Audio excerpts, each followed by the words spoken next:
Hello friends, welcome back to Sushmita's life journey. చాలా days తర్వాత vlog అయితే చేస్తున్నానండి. ఇంట్లో గ్రాసరీస్ అయిపోయాయని చెప్పేసి మా అక్క డీమార్ట్కి అయితే వెళ్దామంది. ఇది విజయనగరం డీమార్ట్ అండి. చాలా స్పేషియస్గా ఉంది బయట ప్లేస్ అయితే. రిమైనింగ్ డీమార్ట్ కన్నా ఇవైతే మాత్రం చాలా స్పేషియస్గా ఉంది. మేము లోపలికి ఎంటర్ అయిపోయి ఏమేమి సరుకులు కావాలో మొత్తం అంతా అయితే తీసుకున్నాము. తర్వాత మా అక్కల బాబు వాడికేమో చాక్లెట్ ఏదో కావాలని చెప్పేసి ఆ చాక్లెట్ వెతుక్కుంటూ వెళ్ళాడనమాట. వాడికైతే దొరికింది ఫైనల్గా.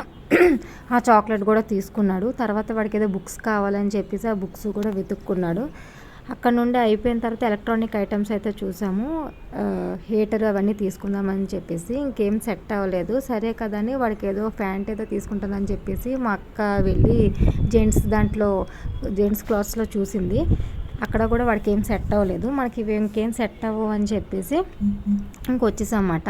తర్వాత ఇంకా జెంట్స్ది అయిపోయిన తర్వాత ఫీమేల్స్ది కూడా వస్తుంది కదా. నేను టాప్స్ అయితే అవన్నీ చూసాను. ఆ టాప్స్ కూడా నాకు ఏం నచ్చలేదు. కాకపోతే బయట కంపేర్ చేస్తే ఇక్కడ కొంచెం బాగా రేట్స్ ఉన్నాయి టాప్స్ అయితే మాత్రం. సో అవన్నీ మనకి ఎందుకని చెప్పేసి వచ్చాను. మా అక్క అయితే పన్నీర్ తీసుకుంటుంది. పన్నీర్లో రకరకాల బ్రాండ్స్ ఉన్నాయి. ఏ బ్రాండ్ తీసుకోవాలని చెప్పేసి ఆలోచిస్తుంది.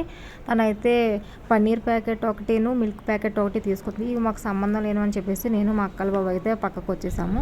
ఇంకా ఐస్ క్రీమ్స్ దగ్గరకు వచ్చాము. ఐస్ క్రీమ్స్ చూసిన తర్వాత ఐస్ క్రీమ్ తినాలనిపించింది. ఒక డబ్బా అయితే తీసుకున్నాము.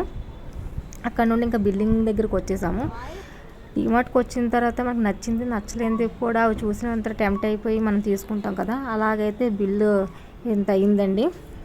అక్కడ నుండి బయటకు వచ్చేసాము. ఇంకా బిల్డింగ్ కౌంటర్ దగ్గర చెకింగ్ అవుట్ వచ్చేసాము.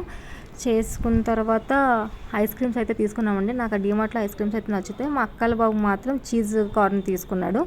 Thank you.